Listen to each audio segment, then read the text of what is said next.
अच्छा, आपको खबर तो मिल गई होगी सुबह से कि और मरियम नवाज साहिबा ने उस पर ट्वीट भी की है, तलत हुसैन साहब ने भी ट्वीट की है कि जनाब एक जुबैर नियाजी साहब के घर से काफ़ी बड़ी तादाद में असला बरामद हुआ, ये वो, और वो अपने कायद की कॉल पे जिहाद अपने मुल्क में इस्लामी हुकूमत के खिलाफ, क्या ये जिहाद है?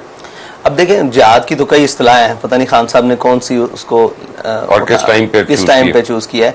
तो आप वो जो हम सब पर कहते हैं कि ये मजहबी कार्ड खेलते हैं, तो ये मजहबी कार्ड नहीं, जिहाद वो कोई नया लफ्ज निकाल कर लाते तो हम मानते हैं कि जनाब ये सियासी लफ्ज है और ये माशरती, आजकल इसका मजहब से कोई ताल्लुक नहीं है। रियासत मदीना बना रहे हैं, तो रियासत मदीना मजहबी कार्ड नहीं है?